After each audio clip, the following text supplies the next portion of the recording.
च्या वतीने आज आयोजित करण्यात आलेल्या या पत्रकार परिषदेला मी सर्व पत्रकार बंधूंचं स्वागत करतो। आजच्या पत्रकार परिषदेला मी सिद्धार्थ मुख्य प्रवक्ता, चेतन अहिरे मुंबई अध्यक्ष, सागर गवई मुंबई युवक अध्यक्ष, स्नेहल सोनी मुंबई महिला आघाडी अध्यक्ष असे 14 जण उपस्थित आहोत। आज छत्रपती शिवरायांची जयंती आहे। महाराष्ट्रात आणि देशातच नव्हे तर जगभरामध्ये शिवरायांचा चाहता ही जयंती साजरी करत आहे। शिवरायांचा इतिहास आपल्याला जेव्हा शाळेत शिकवला गेला, आई वडिलांकडून सांगितला गेला, त्यावेळेला प्रामुख्याने एक गोष्ट आपल्या सगळ्यांना सांगितली गेली, ती म्हणजे कल्याणच्या सुभेदाराची सून जेव्हा सरदाराने लढाई जिंकल्यानंतर उचलून आणली तर तिचा मान सन्मान राखून तिची साडी चोरी करून तिला अदबी न पाठवणी करणारे हे आमचे शिवराय होते। आणि त्या शिवरायांचा हा महाराष्ट्र आहे, त्या शिवरायांचा हा देश आहे। दुर्दैवानं शिवरायांच्या या देशामध्ये काही अशा गोष्टी घडतात, काही अशा घटना घडतायत की या देशाची आणि देशवासियांची मान शर्मेने खाली झुकवली जात आहे। गेले काही दिवस आपण बघत आहोत, एप्स्टीन फाईल्सने जगभरामध्ये प्रचंड मोठा भूकंप आलेला आहे। जगभरात अनेक लोकांना राजीनामा द्यावा लागला, अनेकांना पदावरून काढण्यात आलेला आहे। अतिशय किळसवाना प्रकार आहे की ज्याच्या बाबतीत ऐकू वाटत नाही, बघू वाटत नाही, वाचू वाटत नाही। इतक्या घृणास्पद पद्धतीने घटना त्या एप्स्टीन फाईलच्या संदर्भानं, त्या एप्स्टीनच्या सोबत असलेल्या लोकांकडनं त्या सगळ्या प्रकरणामध्ये घडलेल्या आहेत। विशेषतः त्यात अल्पवयीन मुलींचं, लहान मुलींचं ज्या पद्धतीने शोषण झालेलं आहे, तो प्रकार अतिशय धोकादायक आहे आणि मानवतेला काळीमा फासणारा आहे। अशा या सगळ्या प्रकाराशी आपल्या देशाच्या पंतप्रधानाचं नाव जोडलं जातं। एप्स्टीन फाईल्स मध्ये पंतप्रधान नरेंद्र मोदी यांचं नाव येतं। हा प्रचंड मोठा धक्का देशाच्या प्रतिमेला। आजपर्यंत भारत देश म्हणून आपण जी प्रतिमा आपली जगात निर्माण केलेली आहे, जी झालेली आहे, हा बुद्धाचा देश म्हणून ओळखला जातो, हा गांधींचा देश म्हणून ओळखला जातो, हा मानवतावाद्यांचा देश म्हणून ओळखला जातो। त्या देशाच्या पंतप्रधानाचं नाव इतक्या गलिच्छ प्रकरणात येणं ही मुळात देशाला शर्मेने मान खाली घालायला लावणारी गोष्ट आहे। दुर्दैवाने हे सगळं पुढे आल्यानंतरही त्याच्या विरोधात म्हणावा तसा आवाज उठताना कुठेही दिसत नाही। सभागृहात असलेला विरोधी पक्ष या मुद्द्याकडे लक्ष द्यायला तयार नाही। त्यांना विनंती अर्ज केले, अनेकांनी भेटून सांगितलं, अनेक संस्था त्यांना, विरोधी पक्षांना अप्रोच झाल्या, मात्र त्यांना तिकडनं नकारात्मक प्रतिसाद मिळाला। त्यामुळे काही संस्थांनी बाळासाहेब आंबेडकरांना विनंती केली की आपण या सगळ्या आंदोलनाचं नेतृत्व करावं। हा अतिशय घाणेरडा, धोकादायक आणि लोकशाहीला प्रचंड मोठा थ्रेट असलेला प्रकार आहे। या प्रकरणामध्ये बाळासाहेबांनी लक्ष घालण्याची विनंती त्यांच्याकडनं करण्यात आली। मुळात सुरुवातीपासून वंचित बहुजन आघाडी या प्रकरणावरती हा एकमेव पक्ष आहे देशात जो थेट आणि स्पष्ट सडेतोड भूमिका मांडत आलाय। बाळासाहेब स्पष्टपणे बोलत आलेले आहेत। त्यामुळे आता वंचित बहुजन आघाडीने या सगळ्या आंदोलनाला लीड करण्याचा निर्णय घेतलेला आहे। उद्या संध्याकाळी 21 तारखेला 20 तारखेला संध्याकाळी 6 वाजता आंबेडकर भवन दादर याच ठिकाणी एका बैठकीचं आयोजन करण्यात आलेलं आहे, ज्यामध्ये सर्व सामाजिक संघटना, स्वयंसेवी संस्था यांचे प्रतिनिधी उपस्थित असणार आहेत। बाळासाहेबांसोबत ही एक महत्वपूर्ण बैठक या ठिकाणी आयोजित करण्यात आलेली आहे। त्या बैठकीमध्ये पुढील रणनीती, पुढील दिशा ठरवण्यात येईल आणि त्या पद्धतीनं या संदर्भामध्ये भूमिका पुढे मांडली जाणार आहे। पंतप्रधानाचं नाव यात आलंय, पंतप्रधानाच्या प्रतिमेचं हनन झालंय, देशाच्या प्रतिमेचं हनन झालंय। आणि दुसऱ्या बाजूला अतिशय धोकादायक गोष्ट म्हणजे अमेरिकेचा राष्ट्राध्यक्ष जाहीर प्रेस कॉन्फरन्स मध्ये सांगतो की मी नरेंद्र मोदीचं राजकीय करिअर समाप्त करू शकतो, खतम करू शकतो। त्याच्यावरती नरेंद्र मोदी, भाजपा, केंद्र सरकार, परराष्ट्र धोरण मंत्री कुणीही चकार शब्द काढायला तयार नाही, एका शब्दाची प्रतिक्रिया द्यायला तयार नाही। या सगळ्या पार्श्वभूमीवर अमेरिकेसोबतचे आर्थिक करार केले जात आहेत, व्यापारिक करार केले जात आहेत। हे सगळे दबावाखाली केले जात आहेत का? तुम्ही स्वतःला वाचवण्यासाठी तुमचं स्वतःचं जे काही स्कॅन्डल त्यांच्या हातात असेल, ज्याच्या आधारे ते तुम्हाला धमक्या देत आहेत तुमचं राजकारण संपवण्याच्या, त्यातून तुम्हाला स्वतःला वाचवण्यासाठी तुम्ही देश विकायला निघालेला आहात का? तुम्ही देशवासियांना देशोधडीला लावायला निघालेले आहात का? तुम्ही देशाचं सार्वभौमत्व गहाण टाकायला निघालेला आहात का? हा प्रश्न या ठिकाणी निर्माण होतो।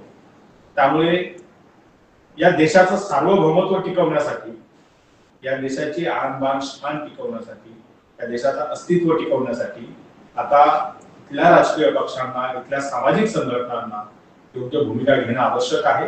ही लोकशाही जर आपल्याला इंटॅक्ट ठेवायची असेल, ही लोकशाही जर आपल्याला अशीच टिकवायची असेल आणि भारत हा एक सार्वभौम देश म्हणून आपल्याला टिकवायचा असेल, तर या अशा पद्धतीचे घाणेरडे प्रकार हे खपवून न घेता त्याच्या विरोधात स्पष्टपणे भूमिका घेऊन उभा राहिलं पाहिजे।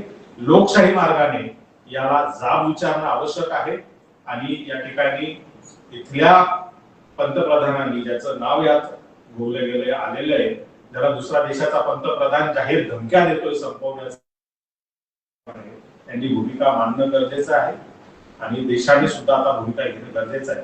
त्यासाठीच पहिलं पाऊल म्हणून उद्या पत्रकार परिषदेच्या माध्यमातून आम्ही सांगत आहोत, उद्या संध्याकाळी 6 वाजता डॉक्टर बाबासाहेब आंबेडकर भवन दादर या ठिकाणी ही बैठक होणार आहे। या बैठकीत अनेक सामाजिक कार्यकर्ते, स्वयंसेवी संस्था, सामाजिक संघटनांचे प्रतिनिधी यांना आमंत्रित करण्यात आलेलं आहे। त्यांच्यासोबत ही बैठक इथे पार पडेल आणि पुढील रणनीती ठरवण्यात येईल। नेमकं सामाजिक कोणत्या संस्था असतील तर तुम्ही म्हणाल पक्ष सुद्धा यामध्ये संबंध असणाऱ्या सोबत असणार? आता या क्षणाला आम्ही कुठल्याही संस्थेचं किंवा व्यक्तींचं नाव जाहीर करत नाही आहोत, मात्र उद्या आपल्याला निश्चितच दिसेल। आम्ही अनेक संस्था स्वतःहून पक्षाला अप्रोच झालेल्या आहेत, अनेकांना आम्ही अप्रोच झालेलो आहोत आणि हा संवादातून, समन्वयातून उद्याची ही बैठक पार पडणार आहे। ज्या ज्या संस्था संघटनांना हा प्रकार निंदनीय वाटतो, चुकीचा वाटतो आणि देश हिताच्या आड येणारा वाटतो, त्या सगळ्या संस्था संघटना या आमच्या संपर्कात आहेत आणि उद्या त्या बैठकीला हजर राहतील। एप्स्टीन फाईल घेऊन तुमची काय नेमकी भूमिका आहे? म्हणजे जसं आता सोबत एक बैठक घेणार, पण तुमची स्वतंत्र काय भूमिका असणार? वंचित बहुजन आघाडीची भूमिका ही पहिल्या दिवसापासून तुम्ही जर बघितलं तर आमच्या सोशल हँडल्सवर आम्ही जाहीररित्या मांडत आहोत की हा अतिशय किळसवाणा प्रकार आहे। सत्तेचा आणि पैशाचा दुरुपयोग करून शोषण करणारी यंत्रणा कुठल्या थराला जाऊ शकते त्याचं हे टोक गाठणारं उदाहरण आपल्या समोर आलेलं आहे। सुरुवातीला म्हणालो तसं की इतका किळसवाणा प्रकार आहे त्या सगळ्या याच्यामध्ये की त्या गोष्टी बघून जो सामान्य माणूस आहे, संवेदनशील माणूस, तो त्याला झोप येणार नाही, त्याला जेवण जाणार नाही। इतक्या किळसवाण्या गोष्टी त्या सगळ्या याच्यामध्ये ते पूर्ण वाचूही वाटत नाही, बघूही वाटत नाही। इतका घाणेरडा प्रकार त्या एप्स्टीन फाईलमध्ये, इतक्या वाईट पद्धतीने शोषण लहान मुलींचं आणि महिलांचं त्या ठिकाणी झालेलं आहे। त्यामुळे या सगळ्या प्रकाराला कुठेतरी आळा घालणं गरजेचं आहे आणि अशा पद्धतीचे एप्स्टीन भविष्यात भारतातही निपजू नये याची सुद्धा दक्षता आपण घेणं गरजेचं आहे। त्यामुळे त्यावर आता कुठेतरी आपण भूमिका घेणं आवश्यक आहे। जर आपल्याला आपल्या लेकीबाई सुरक्षित ठेवायच्या असतील, आपला देश सुरक्षित ठेवायचा असेल, समाज म्हणून एक मानवी समूह म्हणून आपल्याला जर चांगलं जीवन जगायचं असेल, तर असल्या घाणेरड्या प्रकाराकडे दुर्लक्ष करून, डोळे झाक करून आपल्याला काय पडलं असं म्हणून नाही चालणार। हे आता तुमच्या घरापर्यंत येऊन ठेपलेलं आहे, त्यामुळे इथे प्रत्येक व्यक्तीला भूमिका ही घ्यावी लागणार आहे। पंतप्रधान 2 दिवसापूर्वी मुंबई दौऱ्यावर होते, तर त्यांचे जे काही नेते सतत आणि ते सर्व त्यांना भेटले, एक कार्यक्रम झाला मुंबईत। मात्र यानंतर सुद्धा एप्स्टीन फाईलवरती कोणतीही बोलायला तयार नाही, म्हणजे त्यांच्याकडनं हा विषय कुठेतरी थांबवण्याचा किंवा लपवण्याचा प्रयत्न होतो आहे। आपण जर बघितलं तर भारतामध्ये संघ, राष्ट्रीय स्वयंसेवक संघ आणि त्यांच्याशी संबंधित असलेल्या संघटनांची एक मोडस ऑपरेशन आहे। एकतर त्यांना नको असलेला विषय हा जर दाबायचा असेल तर ते काहीतरी मोठं कांड घडवून आणतात आणि सगळा फोकस तिकडे डायव्हर्ट करतात, त्यातून हा विषय दाबला जातो। दुसरी गोष्ट, अनुल्लेखानं मारणं हे सगळ्यात मोठं त्यांचं शस्त्र आहे। ते त्यावर बोलत असले जणू काही झालंच नाही, काही घडलंच नाही अशा पद्धतीनं त्यांचा एकूण सगळा हे असतो। म्हणजे महाराष्ट्रातील मुंबईचं उदाहरण द्यायचं झालं तर त्यांच्या एका नेत्याच्या काही व्हिडिओ क्लिप्स माध्यमातील बांधवांनी पुढे आणल्या होत्या आजही उजळ माथ्याने तो नेता फिरतोय, पत्रकार परिषदा घेतोय, कार्यक्रम करतोय, त्यांच्या स्टेजवर वावरतोय, जणू काही घडलंच नाही यावेळेस. त्यांना हे काही नवं नाही. मात्र समाज म्हणून आपण अजून इतके निर्णवलेलं नाही. आपण समाज म्हणून इतके गेंड्याच्या कातडीचे नाही झालेलो आहोत की जिथे लहान लहान लेकरांचा जर का अतिशय वाईट पद्धतीने छळ करून त्यांना संपवण्यात आला असेल आणि आपण जर का त्याकडे डोळे झाकून करण्याचा प्रयत्न करत असू तर हे योग्य नाहीये. भाजपला हे पचवता येणं सोपं असेल कारण त्यांच्याकडे कदाचित तशा पद्धतीची त्या घटनांना पचवण्याची यंत्रणा असेल. समाज म्हणून हे आम्ही नाही पचवू.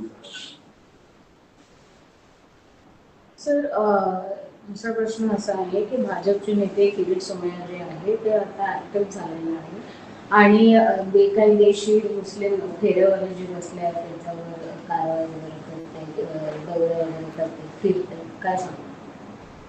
आता याहीपेक्षा सगळ्यात मोठा मुद्दा जो आहे तो मला असं वाटतं की या सरकारला नैतिकता आहे का सत्तेत राहण्याची. ते काय कारवाया करतात किंवा काय नाही करतात हा सगळं नंतरचा भाग. मुळात तुम्हाला सत्तेत राहण्याचा नैतिक अधिकार आहे का हा सगळ्यात महत्वाचा प्रश्न आता समाजाने आणि जनतेने त्यांना विचारणं आवश्यक आहे. त्या दृष्टीने हा एक्स्ट्रीम फाईलचा जो काही एपिसोड आता पुढे आलेला मला वाटतं तोच प्राईम मुद्दा आता या ठिकाणी जनतेने बनवला पाहिजे, तोच असला पाहिजे. कारण हे आता टोक गाठले त्यांनी अतिशय क्रूरतेचं आणि किळसवाना प्रकाराचं टोक गाठलेलं आणि त्याच्यात आपला पंतप्रधानाचं नाव येतं. जाहीर जगभरातल्या मीडिया समोर त्याला धमक्या दिल्या जातात पंतप्रधानाला की तुझं आयुष्य, तुझं पॉलिटिकल करिअर एका रात्रीतून संपून टाकेल. अरे हा काय म्हणजे काय ग्रामपंचायत मधला वाद आहे, पंचायत समिती लेवलचा वाद आहे की जिल्हा परिषद लेवलचा वाद आहे? एका देशाचा प्रमुख दुसऱ्या देशाचा म्हणजे आपल्या देशाच्या प्रमुखाला जाहीर धमकी देतो की मी त्याचा राजकीय करिअर एका रात्रीत संपवेल. अशी कुठली गोष्ट आहे त्याच्याकडे? असं काय स्कॅन्डल यांनी केलंय किंवा असे काय गुन्हे करून ठेवले त्याचे पुरावे त्यांच्याकडे आहेत, अमेरिकेकडे आहेत आणि त्यामुळे ते धमक्या देतात आणि त्याच्यावरती गप्प बसू नये. पण हे सगळ्यात महत्वाचे मुद्दे आता मला वाटतं पुढे आले पाहिजे, यावर त्यांनी उत्तर दिलं. धन्यवाद सर्वांचे आभार.